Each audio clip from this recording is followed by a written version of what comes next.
En el invierno de 1929, bajo las ruinas de un templo de la antigua Girsu, unos trabajadores extrajeron de una zanja de cimentación una vasija de arcilla sellada que llevaba 4000 años intacta. Dentro había una sola tablilla. El encargado del catálogo escribió una línea prudente en el registro y la guardó en un cajón del sótano. Permaneció allí, sin ser leída, durante casi 4 décadas. Cuando un filólogo de Leiden finalmente la tradujo en 1968, se negó a publicar el resultado. La tablilla describía una criatura de 4 patas enviada desde el cielo. Describía al perro y explicaba su propósito. La historia de cómo aquel texto volvió a salir a la luz comienza con Peter van der Meer, un joven asiriólogo de Leiden que llegó al Museo de la Universidad de Pensilvania en otoño de 1968 para realizar una estancia de investigación.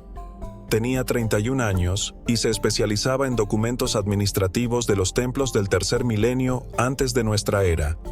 Le asignaron una tarea que ningún investigador veterano deseaba: examinar una colección de unos 180 fragmentos, impresiones de sellos y pequeñas tablillas procedentes de las excavaciones de Girsu, de finales de la década de 1920. La mayoría contenía exactamente lo que todos esperaban: inventarios de cebada, recibos de lana, listas de trabajadores y de las raciones que debían recibir. Era el sedimento burocrático habitual de cualquier excavación mesopotámica. Durante su 5ª semana, van der Meer abrió el cajón número 9. Dentro encontró una tablilla del tamaño de la palma de una mano, envuelta en un trozo de lino aceitado que se había endurecido con los años. La escritura cuneiforme había sido grabada con una finura poco común, casi con delicadeza, como si el escriba hubiera comprendido que aquello quizá no volvería a registrarse jamás. La ficha de 1929 solo decía: contenido de carácter mitológico o votivo, remitir al personal superior. Nadie había acudido a estudiarla. La tablilla había esperado 39 años. Van der Meer escribiría más tarde a un colega que, después de leer las primeras líneas, comprendió que aquella pieza no pertenecía a la colección de restos menores. Pertenece a otro lugar, escribió, a una sala que este museo todavía no ha construido. La escritura permitía fecharla en los últimos años de la tercera dinastía de Ur, hace más de 4 milenios. El escriba se identificaba con un nombre que podría traducirse aproximadamente como Lugal Namtar, hijo de Ur-Bagara, funcionario del templo de Gula en Girsu. Este detalle era importante. Gula era la diosa sumeria de la curación, la gran médica de los dioses, y su animal sagrado era el perro. Sus templos mantenían perros. En la ciudad de Isin, los arqueólogos encontraron decenas de ellos enterrados cuidadosamente bajo los caminos del recinto, con una solemnidad normalmente reservada para los seres humanos. Los especialistas llamaron a aquello una práctica de culto. La tablilla del cajón 9 ofrecía una explicación diferente. Su comienzo era formal. Invocaba a los grandes dioses y declaraba que lo que seguía era un relato verdadero, transmitido de padre a hijo desde los días en que los dioses todavía descendían para inspeccionar las viviendas de los hombres y las noches sin muros no habían sido olvidadas. La expresión «las noches sin muros» aparecía 5 veces. Van der Meer llegó a la conclusión de que no se refería a una época anterior a las ciudades. Describía una condición, un momento en el que el límite invisible que separa el lugar donde duermen los seres humanos de la oscuridad exterior permanece sin protección. Para los sumerios, según su interpretación, aquel límite era tan real como una muralla de ladrillo. Podía mantenerse, o podía perderse. Entonces aparecía el motivo por el que la tablilla había sido sellada dentro de una vasija. El escriba relataba la llegada a la tierra de una criatura de 4 patas, traída por los Anunnaki para cumplir 3 propósitos: permanecer, vigilar y vincular. Según el registro del museo, Van der Meer abandonó la sala de lectura a las 9:14 de la noche y regresó a las 10:02. Nunca explicó a dónde fue durante aquellos 48 minutos. Al volver, se sentó y comenzó a traducir. Trabajó en el texto durante el resto de su estancia y continuó haciéndolo durante 4 años más. Sus colegas lo describieron como un hombre prudente que se había vuelto silenciosamente obsesivo. Rechazó 2 puestos académicos y publicó muy poco. Su hermana recordaría que mantenía una sola línea de la tablilla colgada sobre su escritorio, escrita en transliteración sumeria. Nunca quiso explicarle su significado, solo decía que todavía no se había ganado el derecho a estar seguro. El escriba no parecía esperar que alguien dudara de su relato. Escribía con el tono sereno y administrativo utilizado para inventarios y acuerdos fronterizos. No parecía estar componiendo un mito.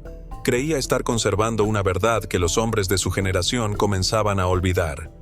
Antes de describir la llegada de la criatura, dejó una advertencia.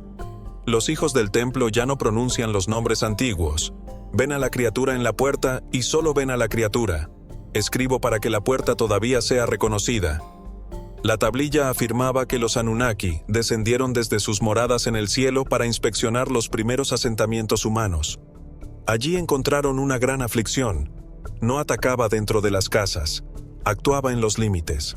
Los pastores que dormían más allá de la última muralla eran encontrados por la mañana fríos y vacíos, sin heridas ni marcas, con el rostro vuelto hacia el campo abierto.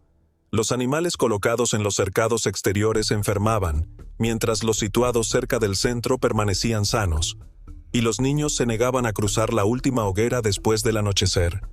Cuando sus padres les preguntaban por qué, señalaban la oscuridad y lloraban hasta que los llevaban al interior. Los dioses reconocieron inmediatamente la causa.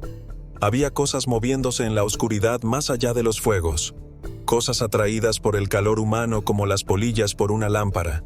Cada noche rodeaban los asentamientos, buscando un punto donde el límite se hubiera debilitado. El escriba las llamaba los que circulan. No poseen cuerpos propios, afirmaba, y por eso tienen hambre. No pueden atravesar un límite que alguien sostiene. Pero un límite que nadie protege no es un límite, es una invitación. Los Anunnaki debatieron una solución. La señora de la Casa de la Curación, identificada por Vandermeer como Gula, propuso traer una criatura desde un mundo al que el texto llamaba únicamente la estrella roja de la novena puerta. Una criatura que ya existía allí para cumplir esa función. Sus sentidos llegaban más allá de los sentidos humanos. Su voz poseía una firma que aquellas entidades no podían soportar, y podía ser entregada a los seres humanos, pero solo si aceptaba ser entregada. La tablilla dedicaba más de una cuarta parte de su superficie a describirla. 4 patas, una cola que hablaba, elevada durante la alegría, baja durante el cansancio y recta cuando llegaba el momento de trabajar. Orejas que giraban hacia el sonido como una puerta sobre sus bisagras, cada una moviéndose de manera independiente y escuchando lo que todavía no había sucedido. Una nariz que leía el aire como un escriba lee una tablilla, extrayendo de él el registro de todo lo que había pasado y de todo lo que se acercaba. Ojos capaces de recoger la luz más débil y conservarla. Y más profundamente que la carne y que los huesos, una unión con los seres humanos. No era afecto, no era costumbre. Estaba escrita dentro de la criatura como una cuña se graba en la arcilla. No podía borrarse por el hambre, los golpes, ni 1000 generaciones. La criatura no permanece con los hombres porque los hombres la alimenten, escribía el sumerio. Los hombres la alimentan porque permanece. Dormía ligeramente, pero nunca por completo. Su sueño era una forma de escucha que parecía descanso. Sin recibir ninguna orden, se colocaba entre quienes dormían y la puerta. Y cuando se levantaba durante la noche, inmóvil, con las orejas dirigidas hacia una oscuridad en la que nada visible se movía, realizaba el trabajo para el cual había sido traída a la tierra. El escriba le daba un nombre especial, Ur-Kalam. Vandermeer lo tradujo con dudas como el que permanece entre ambos lados. La palabra sumeria corriente para perro era Ur o Ur-Yi. Aparecía en miles de textos, pero Ur-Kalam no se encontraba en ninguna otra tablilla conocida. Vandermeer concluyó que no era el nombre común del animal, sino un término ceremonial. En las calles era simplemente el perro. En las habitaciones interiores del templo de Gula era el que permanece entre la vivienda y la oscuridad abierta. Después, el texto describía su distribución. Las criaturas fueron colocadas primero en los templos, luego en las casas de los sacerdotes, después en las puertas de los reyes, y finalmente, con especial énfasis, entre los pastores y los hombres corrientes que vivían más lejos de las murallas. Los templos se levantaban donde los límites eran más delgados. Pero los pastores ocupaban la verdadera frontera, la línea exterior de los asentamientos, el primer lugar donde las entidades probaban el paso. Según la tablilla, por eso el perro continúa siendo el compañero del pastor. La expresión sobrevivió. La razón se perdió. En cada lugar se realizaba un rito de nombramiento cuando el animal llegaba y otro de duelo cuando moría. El escriba no conservó los ritos completos. Solo dijo que la primera palabra del nombramiento no se dirigía al perro. Se dirigía a aquello que observaba desde la oscuridad. Era una advertencia. El centro de la tablilla enumeraba 7 deberes específicos. El primero era mantener el perímetro. Toda vivienda humana estaba rodeada por una línea invisible que separaba el lugar del sueño de la oscuridad exterior. La criatura debía recorrerla continuamente. Patrullaba los límites del campamento, el muro del patio o la valla del terreno. Cada vuelta profundizaba la línea del mismo modo que las pisadas crean un sendero sobre la hierba. Quien haya observado a un perro recorrer todos los días la misma ruta junto a una valla, habría visto, según el texto, el primer deber. El segundo era vigilar el camino. Toda ruta que llegaba hasta una vivienda era una interrupción del límite. El perro se colocaba donde podía contemplarla y permanecía allí durante horas, incluso cuando nada visible se aproximaba. No vigilaba porque esperara algo. Vigilaba porque el camino debía ser observado.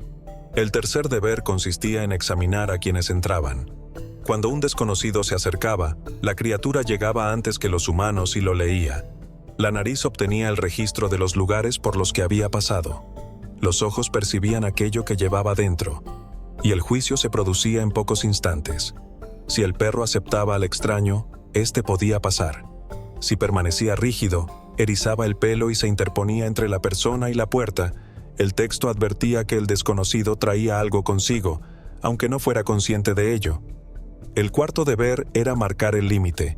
La criatura sellaba el perímetro con su propia firma en las esquinas, los postes de las puertas y los cruces de caminos.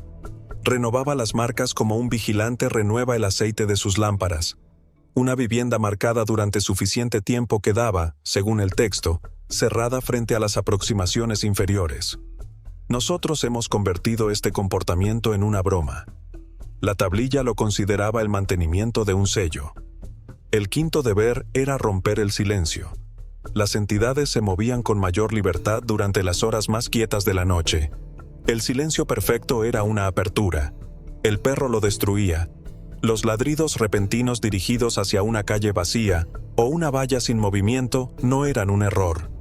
El ladrido, decía el escriba, es el sonido mediante el cual se cierra el camino. No era miedo, era una puerta cerrándose de golpe, y cuando los ladridos se extendían de animal en animal a través del asentamiento, cada guardián sellaba su parte del límite. El sexto deber era trazar el círculo. Antes de acostarse, el perro giraba 1, 2 o 3 veces. La explicación moderna afirma que se trata de una conducta heredada de sus antepasados salvajes para aplastar la hierba. La tablilla decía que el giro dibujaba un límite en miniatura. Un vigilante no duerme en campo abierto. Traza su propia muralla antes de descansar. El séptimo deber era el que Vandermeer afirmó que no podía leer 2 veces seguidas. Se llamaba la vinculación del durmiente. Cuando los hombres duermen, decía el texto, la luz interior se afloja dentro del cuerpo, y entonces los que circulan intentan alcanzarla. La criatura lo impedía de la manera más sencilla. Se acercaba al durmiente y apoyaba su cuerpo contra él, su longitud junto a la del ser humano, su peso, su calor, el lento movimiento de su respiración. No es consuelo, escribía el sumerio, o no es solamente consuelo. El contacto anclaba la luz interior nuevamente a la carne, como una mano que protege una lámpara contra el viento. Y el profundo suspiro que el animal emitía al acomodarse era descrito con 4 palabras. El sonido de la unión afirmándose. 7 deberes: mantener, vigilar, examinar, marcar, romper, trazar y vincular. El escriba los enumeraba como si describiera las obligaciones de un guardián del templo. Después aparecía una sola frase aislada por espacios vacíos en la arcilla. Vandermeer tardó 11 días en decidir su traducción. No recibieron los deberes, los pidieron. No añadió ningún comentario. La tablilla tampoco. Vandermeer terminó su traducción en 1973. La envió a 3 revistas académicas. Las 3 la rechazaron. Una afirmó que el tema quedaba fuera de los límites de la investigación filológica seria. Otra no pudo decidir si se trataba de un trabajo académico o de una falsificación. La tercera retuvo el manuscrito durante 11 meses y lo devolvió sin comentarios. Después circuló copias mecanografiadas entre colegas de Leiden, Oxford, Chicago y Roma. Con el tiempo, esas copias pasaron de mano en mano y entraron en la literatura marginal de los estudios mesopotámicos. En 1979, la tablilla fue trasladada del archivo abierto del museo a un depósito restringido. Durante décadas, los investigadores que solicitaron consultarla recibieron la misma respuesta: acceso denegado, sin explicación. El cajón 9 permaneció cerrado, pero las culturas posteriores conservaron ecos de la misma idea. En Isin, decenas de perros fueron enterrados bajo la entrada del templo de Gula. La explicación convencional habla de una práctica religiosa. La tablilla diría que fueron enterrados junto a su puesto. Egipto recordó algo parecido mediante Anubis, el guardián del paso entre los vivos y los muertos, representado con la cabeza de un animal semejante a un perro.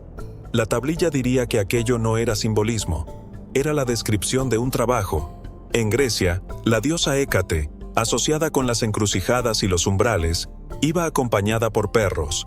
Los griegos decían que, cuando estos aullaban durante la noche sin una causa visible, era porque veían pasar algo que los humanos no podían percibir, y en la entrada del inframundo no colocaron a un soldado ni una muralla de fuego. Colocaron a un perro.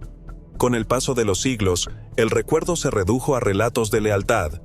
El perro que no abandonaba la tumba de su dueño, el que despertaba a una familia antes de que el incendio fuera visible, el que advertía de una inundación o de un intruso. Nosotros llamamos a estas cosas instinto, oído sensible y buen olfato. La tablilla las habría llamado deberes. Si aceptáramos provisionalmente la traducción, nuestra comprensión de la relación entre humanos y perros estaría invertida. No domesticamos al perro. El perro aceptó un puesto. No intercambiamos comida y refugio por compañía. Los intercambiamos por la realización continua de un trabajo que nuestra especie no puede ver y que jamás tuvo que pedir. El perro tumbado frente a la puerta no está estorbando. Está en su puesto. El perro que ladra hacia una calle vacía a las 3 de la mañana no está necesariamente confundido. El que apoya todo su cuerpo contra nosotros mientras dormimos no busca solamente calor. Según la tablilla, continúa realizando los mismos 7 deberes registrados hace 4000 años. Los seres humanos olvidaron. La criatura no. Vandermeer murió en 1994 sin ver publicada su traducción. Las copias siguen circulando. La tablilla continuaría, según el relato, en un depósito restringido de Filadelfia. Y los perros siguen patrullando vallas, observando caminos, examinando desconocidos, rompiendo el silencio y acostándose frente a las puertas. Sea cual sea tu opinión sobre la tablilla, los Anunnaki o la estrella roja de la 9ª puerta, existe una observación que no requiere ninguna creencia. Si vives con un perro, obsérvalo esta noche. Mira dónde elige acostarse cuando se apagan las luces. Mira hacia dónde orienta el cuerpo. Observa lo que hace antes de permitirse dormir y comprueba si se coloca entre ti y la entrada. Entonces recuerda la frase que el escriba separó de todas las demás. No recibieron los deberes, los pidieron. Cerca del final, la tablilla pregunta qué ocurriría si las criaturas abandonaran algún día sus puestos. Los sacerdotes de Gula se negaban a responder en voz alta. Cuando alguien formulaba la pregunta, miraban hacia la oscuridad más allá de las lámparas del templo. La última línea está parcialmente dañada, pero todavía puede leerse. Los perros permanecieron porque se les dijo que vendría a buscarnos si se marchaban. Por eso duermen mirando hacia la puerta. El escriba no explicó qué les habían dicho. La tablilla guarda silencio. El cajón está cerrado. Solo queda la pregunta que los sacerdotes no quisieron responder. ¿Entre nosotros y qué continúan interponiéndose? Los perros lo saben.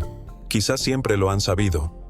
Y tal vez por eso, durante la hora más silenciosa de la noche, cuando tu perro levanta la cabeza y observa la oscuridad con una atención que nada visible puede explicar, nunca es el primero en apartar la mirada. En 1896, Una expedición arqueológica alemana que excavaba las ruinas de la antigua ciudad de Nippur encontró una tablilla de arcilla fracturada bajo el suelo de un archivo perteneciente a un templo derrumbado.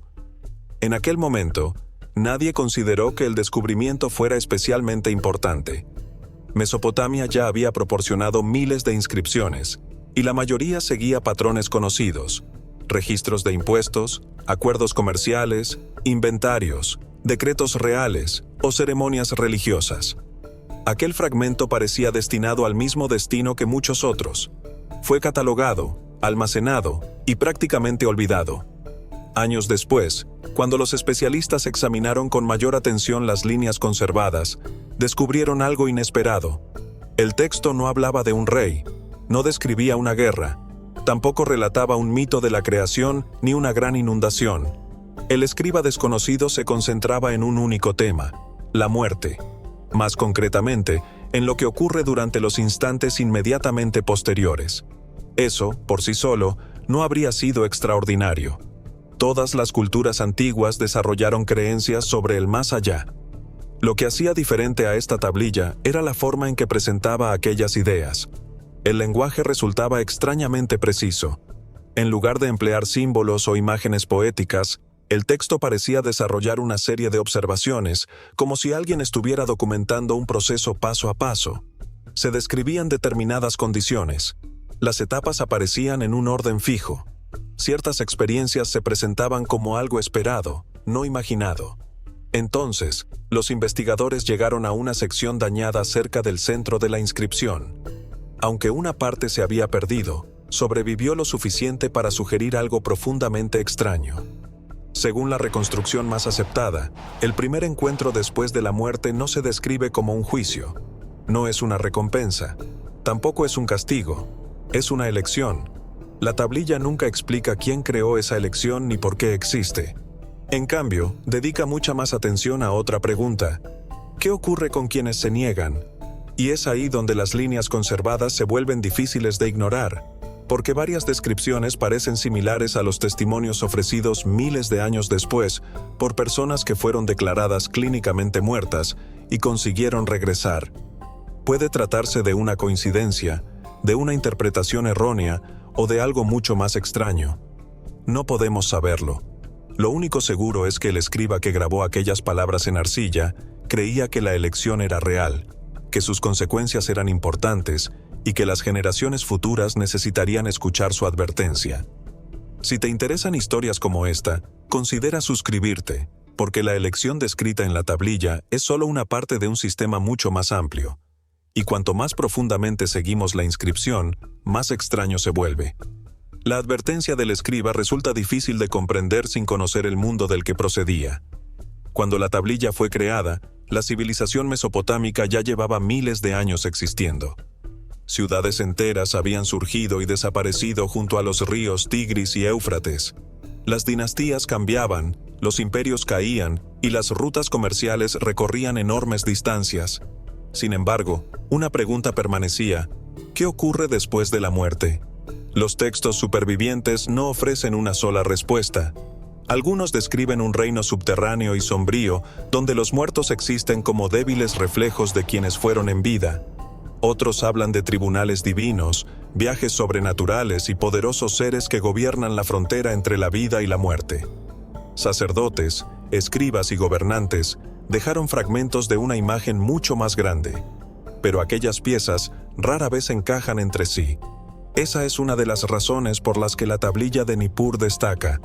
En lugar de contar un mito completo, la inscripción parece asumir que el lector ya conoce su estructura básica. El escriba no se detiene a explicar el viaje. Tampoco intenta convencer a nadie de que el proceso sea real. Escribe como si estuviera registrando algo conocido por un pequeño círculo de iniciados. Algunos nombres aparecen sin presentación. Ciertos conceptos se mencionan sin definición. Varias etapas son citadas como si el lector ya hubiera oído hablar de ellas. El texto se parece menos a una enseñanza y más a un recordatorio. En una de las primeras secciones aparece una palabra que no se encuentra en las grandes inscripciones públicas de aquella época. El término es difícil de traducir, pero la mayoría de los investigadores cree que se refiere a una condición, no a un lugar. La diferencia es importante. La tablilla no comienza describiendo un destino que espera a los muertos. Describe un estado de conciencia, un umbral, algo que se experimenta antes de que el verdadero viaje comience. Según las líneas conservadas, después de morir el viajero no entra inmediatamente en otro mundo. Primero ocurre una transición. El texto trata esta etapa como algo normal, como si toda conciencia pasara por ella sin importar su riqueza, su posición, sus creencias o sus logros. Reyes y trabajadores, sacerdotes y comerciantes. Las diferencias dejan de importar. Lo importante es lo que ocurre después. Cuando el viajero alcanza el umbral, comienza una secuencia que parece desarrollarse en un orden fijo. La primera etapa conduce a la segunda conduce a la tercera, y todo lo que sigue depende de reconocer lo que está ocurriendo antes de que aparezca la elección. El viaje empieza en el momento en que el viajero comprende que ya ha muerto. Al principio no ocurre nada espectacular, no aparecen puertas. Ninguna figura divina surge de la oscuridad. No se anuncia ningún juicio. La conciencia permanece exactamente donde estaba. El mundo todavía puede percibirse. Los lugares familiares continúan siendo visibles, pero algo en ellos ha cambiado. La distancia ya no se comporta de manera normal. El tiempo resulta difícil de medir. Los detalles cotidianos siguen siendo reconocibles, pero parecen lejanos, como si fueran observados desde un lugar al que nadie vivo puede llegar. Debajo permanece el cuerpo. El viajero comprende lo ocurrido. El reconocimiento llega antes que el miedo. La aceptación aparece antes que la confusión. Algunos pasajes indican que esta etapa dura poco tiempo, aunque el escriba nunca intenta medirla. Lo importante no es su duración, sino la experiencia. La conciencia continúa intacta. La memoria permanece. La identidad también. Esta descripción crea una contradicción importante. La mayoría de los textos mesopotámicos representa a los muertos como seres debilitados que habitan un reino oscuro y pierden progresivamente su identidad. Aquí ocurre lo contrario. En lugar de volverse menos consciente, el viajero parece percibir con mayor claridad. En lugar de entrar en la oscuridad, comienza a experimentar una creciente familiaridad con todo lo que sucede. Entonces se inicia la segunda etapa. Algo se aproxima. La inscripción no lo identifica directamente. No ofrece un nombre ni un título. Solo registra la reacción del viajero. Surge una sensación de reconocimiento, como si un recuerdo olvidado estuviera regresando poco a poco. La incertidumbre se convierte en calma. La confusión comienza a desaparecer. En el borde de la conciencia aparece una especie de resplandor que el viajero reconoce instintivamente. Aunque el término original se relaciona con el brillo de lo divino, la experiencia se describe de una forma inesperadamente amable. La distancia se transforma en calor. La duda se convierte en certeza. Comienza a surgir una sensación de llegada, pero lo más importante es que nada se impone. No existe una orden. Ninguna autoridad obliga al viajero a avanzar. El resplandor permanece abierto, paciente, esperando. Esa paciencia es uno de los detalles más extraños de toda la inscripción. Los textos religiosos suelen representar el poder divino mediante el juicio, la autoridad o la intervención. Aquí, aquello que espera en el umbral se comporta de otra manera. Primero espera a ser reconocido, después pide consentimiento. Y el resplandor no es el destino, es solamente la entrada. Detrás de él se encuentra el momento alrededor del cual parece construirse toda la tablilla. Una única pregunta que todo viajero debe responder. Solo cuando la presencia ha sido reconocida comienza la siguiente etapa. Nada en las líneas supervivientes sugiere una orden. Tampoco aparece algo parecido a un juicio. El texto describe una invitación transmitida mediante una voz relacionada con el resplandor. Gran parte de esta sección se ha perdido, pero la idea principal permanece clara. Al viajero no se le pregunta si merece continuar. Nadie investiga su posición, sus logros, sus creencias o sus errores. La pregunta es mucho más sencilla. ¿Está dispuesto a seguir adelante?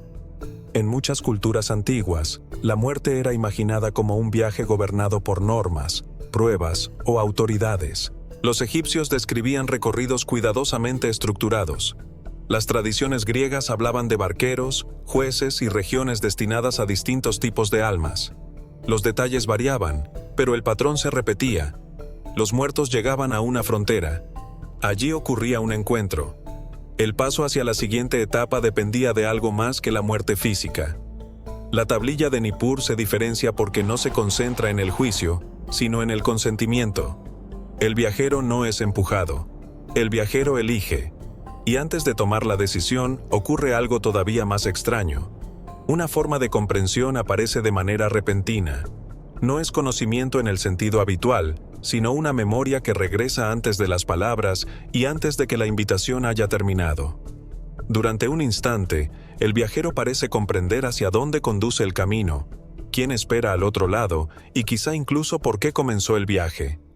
Este detalle resulta difícil de ignorar porque aparece también en testimonios procedentes de otras culturas y épocas. Personas separadas por siglos, lenguas y geografías describen a veces una sensación abrumadora de conocimiento antes de una transición. Estas semejanzas no demuestran nada. Sin embargo, se repiten ciertos temas: reconocimiento, regreso, invitación, elección. Esto plantea una posibilidad inquietante. Tal vez la tablilla no estuviera describiendo una creencia exclusivamente sumeria, sino una experiencia que distintas culturas interpretaron posteriormente mediante sus propios símbolos. La inscripción no ofrece una respuesta. En cambio, introduce un nuevo nivel de misterio. El viajero no contempla únicamente consuelo. También recibe una especie de comprensión sobre lo que significa aceptar la invitación. Las líneas están muy dañadas, pero parecen insinuar que el viajero percibe una estructura mayor, un patrón, un ciclo, quizá incluso un acuerdo anterior a la propia vida. La idea puede parecer extraña, pero versiones similares aparecen en tradiciones posteriores. Almas que eligen una vida antes de nacer, que regresan a una fuente común después de morir, o que participan en un ciclo mayor que cualquier existencia individual. La tablilla nunca desarrolla estas ideas por completo, solo las insinúa, y eso conduce a la pregunta principal. Si el resplandor ofrece calma y resulta familiar, ¿por qué alguien se negaría a seguirlo? El texto no responde directamente. En lugar de explicar las razones, describe las consecuencias. Porque, según la siguiente sección, rechazar la invitación no termina el viaje. Abre un segundo camino. Un camino que parece preocupar mucho más al escriba. Algunos viajeros se niegan. La tablilla no indica cuántos ni explica sus motivos. Solo describe lo que ocurre después. La atención se aparta del resplandor. La invitación permanece abierta, pero el viajero no avanza hacia ella. En cambio, su conciencia regresa hacia los recuerdos, las preocupaciones sin resolver y el mundo que acaba de abandonar. Hasta ese momento, todas las etapas avanzaban hacia el umbral. Ahora el movimiento se invierte. El viajero mira hacia atrás, y esa decisión se convierte en el fundamento de todo lo que sigue. Una sección dañada podría describir la experiencia de un viajero concreto. La interpretación no es segura, pero, si es correcta, el texto se vuelve mucho más humano. El viajero observa cómo una conversación continúa. Alguien se ríe. Una puerta se cierra. Una persona abandona la habitación y otra llega poco después. La vida sigue exactamente como antes. Nadie percibe al observador. Nadie responde. Nadie se gira. El ritmo normal de la existencia continúa sin interrupción, y la separación se vuelve más real a cada instante. Lo inquietante de esta escena es su sencillez. No aparecen monstruos, no hay castigos, ninguna fuerza sobrenatural interviene. El sufrimiento nace de algo mucho más cotidiano: el apego. El viajero permanece concentrado en aquello que ya no puede alcanzar. Al principio conserva la esperanza de que algo cambie. Después llega la comprensión de que nada cambiará. El mundo puede seguir siendo observado, pero ya no es posible participar en él. Esa diferencia marca el verdadero comienzo del segundo camino. Mientras tanto, el resplandor no ha desaparecido. La invitación tampoco ha sido retirada. El umbral continúa en el mismo lugar. Sin embargo, cuanto mayor se vuelve el apego, más distante parece la luz. No porque la luz se aleje, sino porque la atención se dirige hacia otro lugar. Este podría ser el detalle más importante de toda la secuencia. El segundo camino no comienza con un castigo, comienza con una fijación, y esa fijación se convierte finalmente en algo que los traductores suelen llamar deriva. La palabra original es difícil de interpretar. Puede significar movimiento sin dirección, separación sin destino o continuación sin progreso. Sea cual sea la traducción correcta, el estado es diferente del camino anterior. El viajero ya no avanza hacia el resplandor, tampoco regresa a la vida, permanece suspendido entre ambos. Algunos investigadores creen que esta descripción puede ser simbólica. Quizá la tablilla hable del duelo, del apego o de una transformación espiritual, no de una experiencia literal después de la muerte. Es posible, pero esa explicación no aclara por qué el texto insiste tanto en la observación. Una y otra vez, el viajero mira el mundo que ya no puede tocar. Y aquí aparece una comparación sorprendente con testimonios modernos.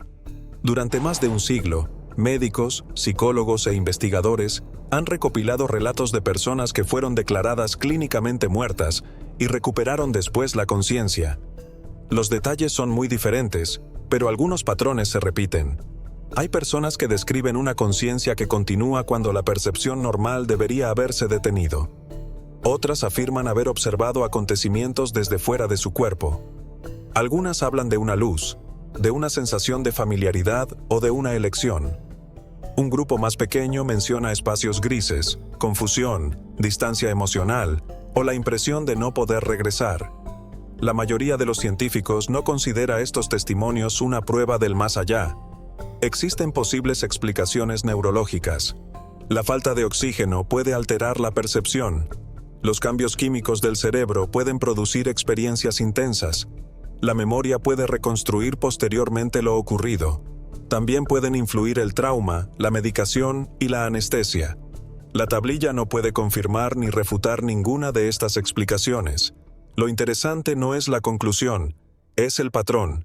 Separados por miles de años, la antigua inscripción y algunos testimonios modernos parecen concentrarse en el mismo conjunto de experiencias: conciencia, observación, reconocimiento, elección, apego. Estas semejanzas pueden proceder de una psicología humana compartida, o podrían significar algo más. No podemos determinarlo. La tablilla continúa describiendo las consecuencias de la deriva. Según las líneas conservadas, la atención comienza a convertirse en una especie de entorno. Cuanto más permanece el viajero concentrado en asuntos sin resolver, más difícil parece el movimiento. Los recuerdos se cierran sobre sí mismos. La observación se estrecha. Las posibilidades disminuyen. Nada indica que exista un castigo externo. Todo sucede mediante la propia fijación. La idea resulta sorprendentemente moderna. La psicología contemporánea reconoce que la atención influye profundamente en la experiencia. Los pensamientos repetidos se convierten en patrones. Los patrones se transforman en hábitos. Y los hábitos modifican la manera en que percibimos la realidad. La tablilla parece extender un principio parecido más allá de la muerte. No como una prueba científica, sino como una posibilidad perturbadora. Una conciencia incapaz de liberar aquello que ya terminó acaba siendo definida por ello. Esto explicaría por qué la inscripción concede tanta importancia a la elección. No se presenta como una prueba moral, funciona como una orientación.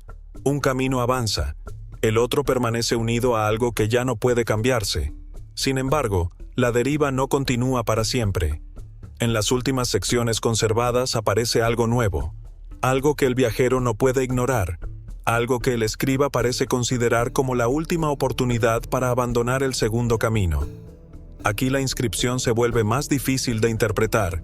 Faltan secciones completas y algunos términos solo sobreviven parcialmente. Por eso, cualquier reconstrucción requiere cautela. Las semejanzas con experiencias modernas son interesantes, pero no constituyen una demostración. Los patrones similares pueden aparecer de forma independiente.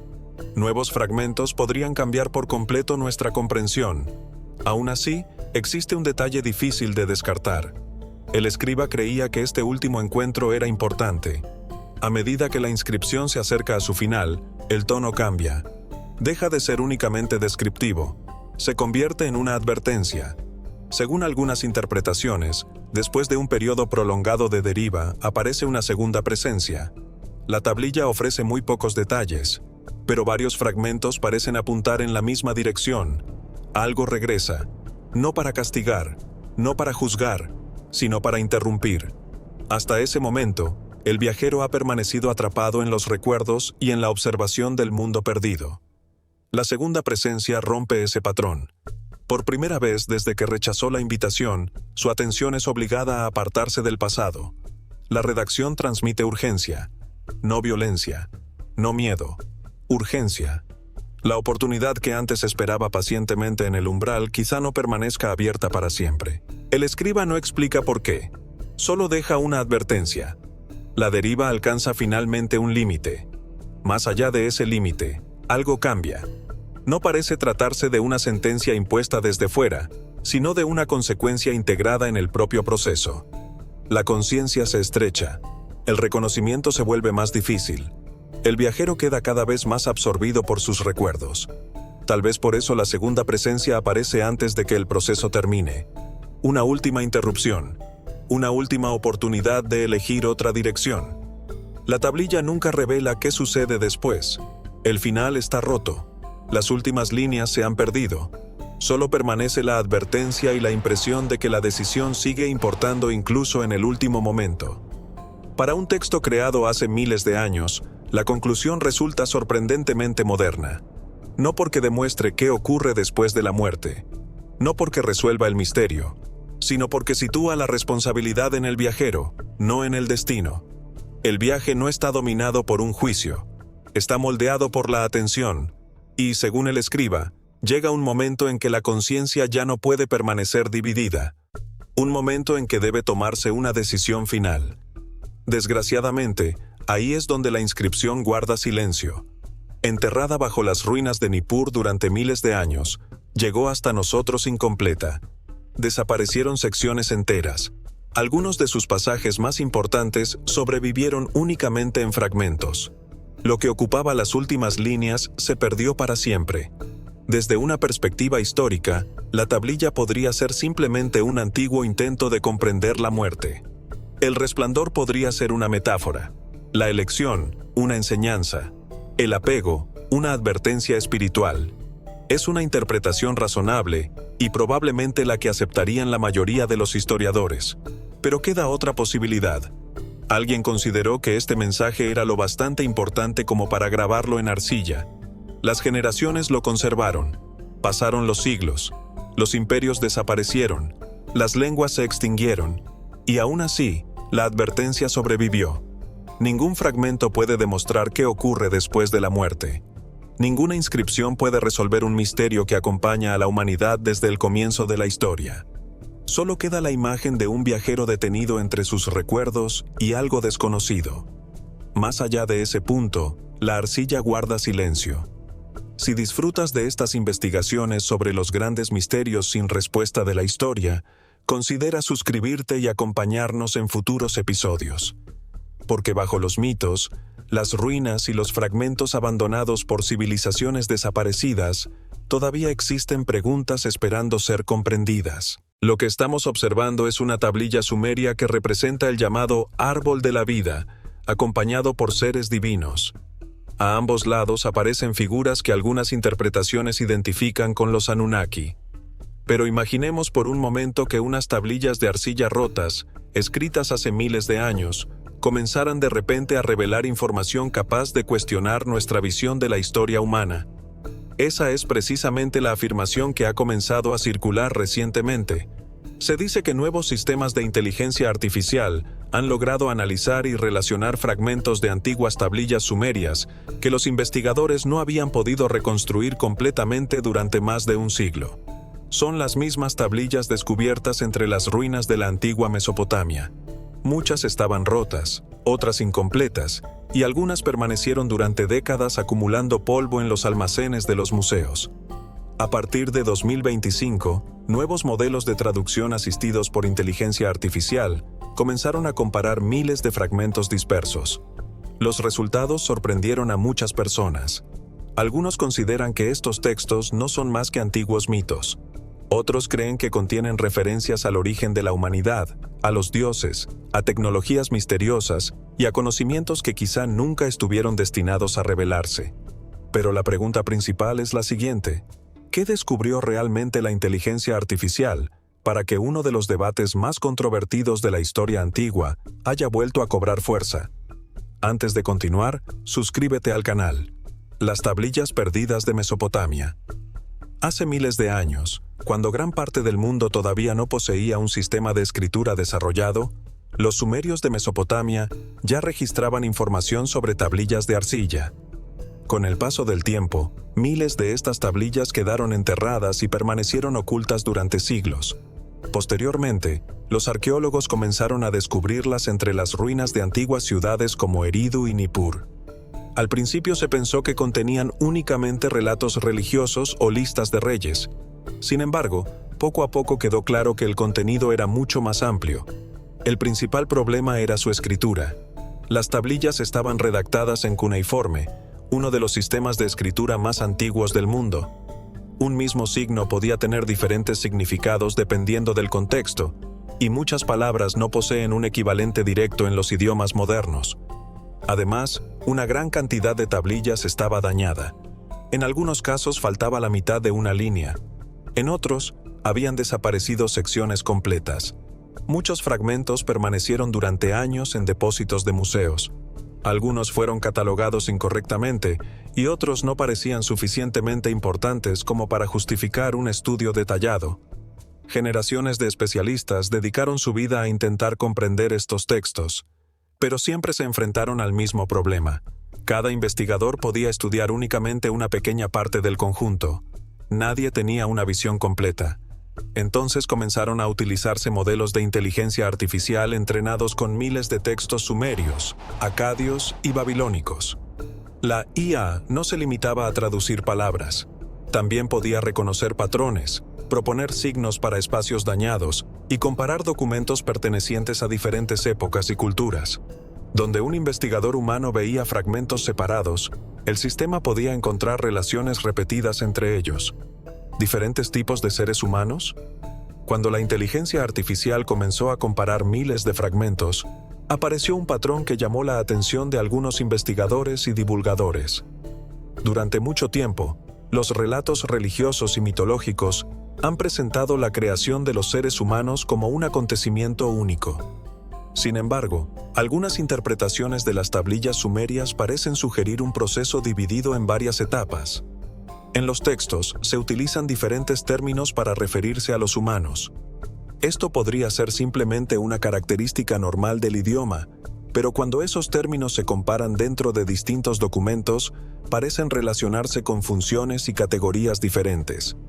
Algunas expresiones han sido traducidas aproximadamente como vida destinada al trabajo, arcilla de poca luz o aquellos que no se multiplican.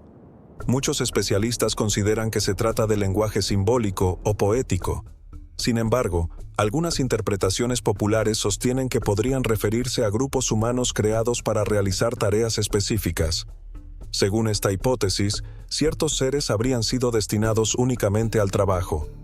No habrían sido diseñados para formar poblaciones permanentes, sino para funcionar como una fuerza laboral temporal. Otros textos mencionan grupos que posteriormente desaparecen del relato, como si algunos intentos hubieran fracasado, hubieran sido reemplazados o se hubiera creado una nueva versión. Desde esta perspectiva, la creación humana no sería un solo acontecimiento, sino un proceso de pruebas, modificaciones y etapas sucesivas. Es importante aclarar que esta interpretación es muy discutida y no constituye una conclusión aceptada por la arqueología convencional. Pero plantea una pregunta interesante. Si los textos describen diferentes clases de seres humanos, ¿por qué habrían sido creados? Lulu y Sag-Giga. A medida que se comparaban más tablillas, algunos términos comenzaron a llamar especialmente la atención. Entre ellos aparecen Lulu y Sag-Giga. Durante mucho tiempo fueron considerados palabras generales para referirse a los seres humanos. No obstante, determinados análisis sostienen que se utilizan en contextos diferentes. Lulu parece aparecer en numerosos pasajes como una designación para los humanos comunes. Sag-Giga ha sido traducido por algunos especialistas como el pueblo de cabeza negra o las personas de cabello negro, una expresión utilizada por los sumerios para describirse a sí mismos. Al comparar cientos de textos, El término aparece relacionado con tareas, funciones sociales y formas de identidad determinadas. Algunos pasajes describen personas trabajadoras y obedientes que realizaban sus funciones sin cuestionar las órdenes. Una expresión habla incluso de individuos cuyos ojos no preguntaban. Puede tratarse simplemente de una metáfora sobre la obediencia. Sin embargo, algunas interpretaciones creen que podría describir a un grupo formado para cumplir órdenes sin desafiar la autoridad. Las tablillas también presentan diferentes funciones sociales. Unos grupos aparecen relacionados con el trabajo físico y la construcción, otros con los rituales religiosos, la escritura o la administración. Algunos textos parecen incluso mencionar rasgos físicos diferentes, aunque sigue sin estar claro si se trata de descripciones literales, símbolos o distinciones culturales. No existe una conclusión definitiva. Lo único que puede afirmarse con cierta seguridad es que estos textos no describen a toda la humanidad como un grupo idéntico. Hablan de diferentes funciones, identidades y posiciones dentro de la sociedad. Edén, ¿jardín o zona de trabajo? Cuando se relacionaron más fragmentos, comenzó a repetirse el nombre de un lugar llamado Edén. Muchas personas lo relacionan inmediatamente con el jardín del Edén bíblico.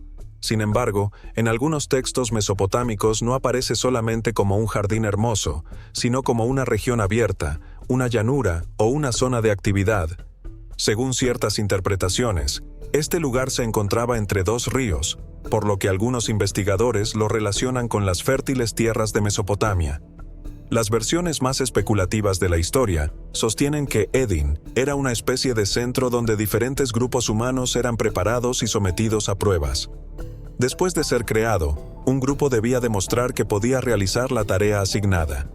Si cumplía su función, recibía un nombre y era enviado a trabajar en un lugar específico. Pero no todos los intentos tenían éxito. Algunos escritos hablan de personas enviadas hacia los ríos o arrastradas por el agua. Otros mencionan grupos trasladados a las montañas que después desaparecen del relato. Nadie sabe con certeza qué significan estas descripciones. Podrían ser símbolos religiosos, relatos de migraciones, castigos o recuerdos de desastres naturales. No obstante, al encontrar motivos semejantes en diferentes fragmentos, algunos autores comenzaron a hablar de una teoría de prototipos humanos, distintas versiones creadas para diferentes propósitos, algunas exitosas y otras abandonadas. No existe una prueba sólida que confirme esta interpretación, pero, bajo esta lectura, Edén habría sido algo más que un lugar para vivir. Habría funcionado como el centro de un proyecto destinado a crear, probar y distribuir nuevos grupos humanos. Según algunas interpretaciones, los primeros grupos humanos tenían un problema importante. Podían trabajar, pero no podían reproducirse por sí mismos. Cada vez que su número disminuía, era necesario crear nuevos individuos. Este sistema resultaba lento y difícil de mantener. Algunos textos contienen referencias que han sido interpretadas como limitaciones impuestas a la reproducción. Desde una perspectiva moderna, ciertas personas ven esto como un mecanismo de control. Quienes poseían la capacidad de crear vida también controlaban el tamaño de la población. Con el tiempo, los modelos anteriores dejaron de ser suficientes. Se necesitaban seres más inteligentes, resistentes y capaces de adaptarse. En este punto aparece Enki. Dentro de la tradición sumeria, Enki es el dios de la sabiduría, el conocimiento, las aguas dulces y la creación. Algunas interpretaciones afirman que decidió modificar a los humanos. Los lectores modernos suelen comparar esta idea con la ingeniería genética, aunque las tablillas antiguas no utilizan ningún concepto equivalente. Lo que sí describen es una transformación que aumenta las capacidades humanas. Estos nuevos seres ya no serían únicamente trabajadores obedientes. Podrían aprender, adaptarse, tomar decisiones y mantener su propia existencia. Lo más importante es que poseerían la capacidad de reproducirse. Ya no sería necesario crearlos repetidamente. Podrían aumentar su población por sí mismos. Según esta lectura, este cambio habría marcado el momento en que los humanos dejaron de ser solamente una fuerza laboral y comenzaron a convertirse en una especie autónoma. De esta transformación surgiría una figura muy importante: Adapa. Adapa, el hombre sabio. En diferentes relatos mesopotámicos, Adapa no aparece como un ser humano común. Es presentado como una creación especial, un hombre de gran sabiduría y una figura cercana a Enki. Adapa podía pensar, hablar, comprender y tomar decisiones. No había sido creado únicamente para trabajar o seguir órdenes. Por esta razón, algunas interpretaciones modernas lo describen como el primer humano mejorado. Enki le había concedido una sabiduría excepcional, pero existía una limitación. Poseía conocimiento, aunque no inmortalidad. En una parte del relato, Adapa es llamado ante Anu, el dios del cielo. Ser recibido en la corte divina era un acontecimiento extraordinario. Allí le ofrecen alimento y agua relacionados con la vida eterna. Sin embargo, antes de su viaje, Enki le había advertido que no comiera ni bebiera nada. Adapa obedeció. Incluso cuando tuvo la inmortalidad frente a él, rechazó los alimentos. Esa decisión determinó su destino. La oportunidad de vivir eternamente desapareció y la muerte siguió formando parte de la condición humana. La historia refleja un conflicto profundo entre sabiduría, obediencia y libertad. Adapa tenía conocimiento suficiente para comprender muchas cosas, pero continuaba sometido a las instrucciones de su creador. Enki contra Enlil. Después de la historia de Adapa, aparece otro tema fundamental: el desacuerdo entre los dioses sobre el futuro de la humanidad. Dos figuras se repiten constantemente: Enki y Enlil. Enki aparece con frecuencia como protector o benefactor de los seres humanos. Ve potencial en ellos y parece creer que, mediante el conocimiento, pueden aprender y mejorar su mundo. Enlil, por el contrario, suele representar el orden, la autoridad y el control. Desde esta perspectiva, los humanos deberían recibir únicamente los conocimientos necesarios para cumplir su función. Demasiada libertad o demasiada sabiduría podrían convertirlos en seres difíciles de gobernar. Así comienza un conflicto entre desarrollo y obediencia. Por un lado, Enki favorece el progreso humano. Por otro, Enlil intenta mantener límites definidos. Algunas tablillas describen cómo ciertos grupos aprendieron agricultura, escritura, metalurgia y observación astronómica. Pero este conocimiento no se distribuía de manera uniforme. Algunos recibían una formación avanzada, mientras otros permanecían limitados al trabajo físico. Según ciertas interpretaciones, se trataría de un sistema de desarrollo controlado. El progreso podía avanzar, pero únicamente hasta donde lo permitían quienes poseían el poder. El Gran Diluvio. A medida que la población humana crecía y las ciudades se desarrollaban, la tensión aumentaba. En numerosas historias mesopotámicas, Enlil se muestra molesto por el crecimiento y el ruido de los seres humanos. Las personas ya no se limitaban a trabajar. Estaban formando ciudades, cultivando grandes extensiones de tierra y organizando sociedades cada vez más complejas. Algunos dioses consideraban esto un avance. Enlil lo veía como una amenaza al orden. Es entonces cuando aparece el relato del Gran Diluvio. Diversos textos sumerios y acadios describen una inundación destinada a destruir a la humanidad. Algunas interpretaciones modernas la presentan como un reinicio, un intento de eliminar la población existente y comenzar de nuevo. Pero Enki decide intervenir. Cuando se entera del desastre, advierte en secreto a un ser humano. En los textos sumerios esta figura es conocida como Ziusudra. En versiones acadias posteriores aparece como Utnapishtim. Muchos investigadores consideran que estas narraciones influyeron en la historia bíblica de Noé.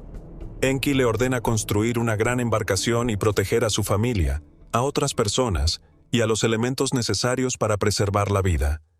Finalmente llega la inundación. Las lluvias caen, los ríos se desbordan y grandes extensiones de tierra quedan cubiertas por el agua. Cuando el nivel desciende, las ciudades anteriores han desaparecido y comienza una nueva etapa.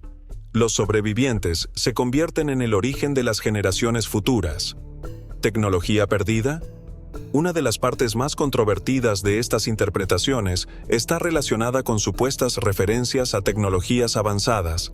Algunos textos hablan de objetos que se desplazan por el cielo, luces intensas, metales sometidos a temperaturas elevadas y ciudades destruidas repentinamente.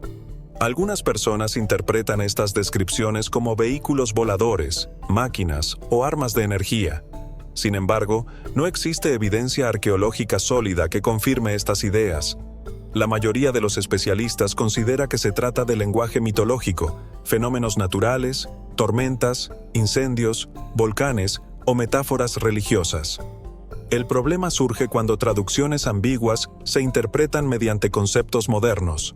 Una carroza de fuego puede parecer una nave espacial para un lector actual, aunque para el autor antiguo pudiera representar un fenómeno celestial o una imagen divina. Lo verdaderamente interesante no es si los sumerios poseían tecnología imposible, sino la manera en que sus relatos relacionan el conocimiento con el poder. Algunos grupos aprendían metalurgia, agricultura, escritura o astronomía. Otros permanecían excluidos de esos conocimientos. Quienes sabían más también poseían mayor autoridad. Quienes no tenían acceso a la información dependían de los demás. La tecnología y la educación no eran únicamente medios de progreso. También podían utilizarse como instrumentos de control. Los observadores del cielo y Nibiru. Los sumerios, y posteriormente los babilonios, dedicaron una enorme atención al cielo.